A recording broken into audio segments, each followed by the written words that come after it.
Assalamualaikum warahmatullahi wabarakatuh. Salam, Om Swastiastu, Namo Buddhaya, salam kebajikan. Perkenalkan, di sini kami dari kelompok E akan mempresentasikan ujian akhir semester dari mata kuliah Matematika Diskrit. Saya Abimanyu Lutfi Rizky Ramadan.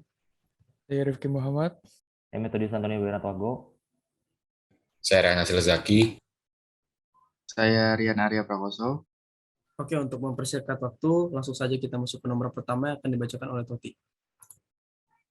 Baik, untuk soal yang pertama, sebagai pengguna suatu aplikasi ADI diminta membuat password dengan ketentuan. Yang pertama itu banyaknya karakter adalah 8, kemudian karakter dapat berupa huruf atau angka di mana huruf kecil dan besar dianggap sama atau non-case sensitif. Untuk pertanyaan yang pertama, berapa macam kombinasi password yang dapat dibuat oleh ADI? Seperti yang kita ketahui, banyaknya karakter di sini adalah 8. Kemudian jumlah total alfabet itu antara A sampai Z adalah 26.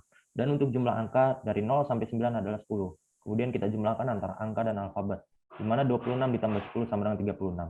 Untuk rumus kombinasi sendiri di sini adalah n faktorial dibagi r faktorial dikali dengan n dikurang r faktorial. Di sini n adalah jumlah dan r itu adalah banyaknya karakter. Kemudian kita masukkan rumus tadi dengan angka-angka yang sudah tersedia. Kita masukkan n di sini 36 faktorial dibagi 8 faktorial dikali 36 dikurang 8 faktorial.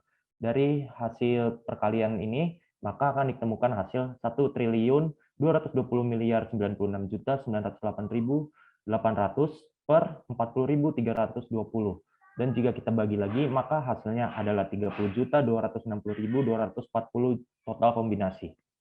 Selanjutnya akan dilanjutkan oleh rekan saya, Rian Arya. Baik, terima kasih banyak, Tuti. Selanjutnya saya akan menjelaskan soal nomor 1 bagian B. Di sini kita diminta untuk mencari berapa peluang intersepsi untuk berhasil membobol password yang dibuat oleh Adi. Sebelumnya kita sudah mempunyai banyaknya macam kombinasi password Adi. Untuk mencari peluang, kita menggunakan rumus PK sama dengan NK per NS. PK sebagai peluang kejadian, NK sebagai banyaknya kejadian, dan NS sebagai banyaknya anggota ruang sampel. Di sini kita sudah mendapatkan nilai dari NK yaitu 1 juta dan NS sebesar 30.260.240. Selanjutnya kita masukkan angka-angka tersebut ke dalam rumus PK. PK sama dengan 1 juta per 30.260.240 menjadi 12.500 per 378.253 dan desimalnya adalah 0,03304 atau bisa disederhanakan menjadi 3,304 dikali 10 pangkat minus 2. Selanjutnya akan dijelaskan oleh Raihan. Terima kasih Rian atas kesempatannya. Selanjutnya nomor 2, istilah atau terms vertex atau vertices dan edges digunakan dalam pembuatan animasi bangun 3 dimensi. Perhatikan gambar kubus pada animasi 3D berikut ini. Seperti yang diketahui pada gambar ini, jika bangun kubus tersebut kita pandang sebagai suatu graf, jawablah pertanyaan berikut ini. Untuk yang A, yaitu berapakah size graf tersebut? Seperti yang diketahui pada gambar di sini terdapat 8 nodes atau size, bisa terlihat dari titik-titik hitam ini. Selanjutnya yang B, yaitu berapakah degree tiap vertex pada bangun tersebut. Degree tiap vertex pada bangun tersebut berjumlah 12 seperti terlihat pada garis-garis penghubung di gambar tersebut.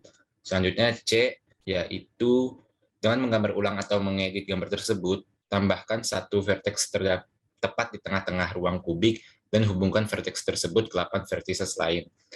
Ya, pada gambar di tengah tersebut terlihat seluruh vertices ini menghubungkan ke titik tengah di mana vertices itu bertambah menjadi 9. Selanjutnya akan disampaikan oleh rekan saya, Rifki Muhammad. Baik, yang ketiga yaitu yang kedua bagian D yaitu berapa size graph tersebut sekarang. Size graph saat ini berjumlah 9. Lalu yang E adalah manakah vertex yang memiliki degree tertinggi dan berapa degree. Yang memiliki vertex tertinggi yaitu vertex 9 yang berjumlah degree sebanyak 8 degree. Lalu nomor 3 yaitu buatlah program komputer berbahasa Python dan menggunakan modul PyFish untuk memvisualisasikan graf tersebut. Graf berikut ini. Kita memiliki dua library yaitu import networkx dan import matplotlib pyplot. Yang pertama yaitu kita membuat variabel yang berisi range dari 0 sampai dengan 4 dan variable edge itu untuk menghubungkan 0 dengan 1, 0 dengan 2, 0 dengan 3, dan 0 dengan 4. Lalu membuat graphs yang berisi NX graph. Lalu kita menambahkan add nodes from yang berisi variable dari vertices dan menambahkan edge from yang dimiliki variable edges. Lalu kita mencetak NX graph with label true from color white smoke, yaitu warna dari si node tersebut, dan ukuran node-nya berisi 1000. Lalu selanjutnya akan dilanjutkan oleh Abi. Baik, terima kasih Rifki. Untuk soal nomor 4 ini kita mempunyai rumus yang akan kita buktikan dengan langkah basis dan langkah induktif. Untuk langkah basis yang pertama, kita memiliki nilai N sama dengan 1. Jika kita masukkan 1 ke dalam rumus, maka 1 kuadrat sama dengan 1 dikali 1 ditambah 1 dikali 2 dikali 1 ditambah 1 dibagi 6.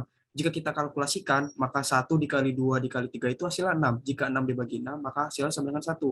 Nah, dari sini kita bisa melihat 1 kuadrat sama dengan 1 kuadrat. Berarti nilainya sama-sama 1, karena 1 kuadrat nilainya hanya adalah 1. Untuk N sama dengan 2, kita masukkan 2 ini ke dalam rumus. Jika kita masukkan 2 ini ke dalam rumus, maka 2 dikali 2 plus 1 dikali 2 dikali 2 ditambah 1 dibagi 6.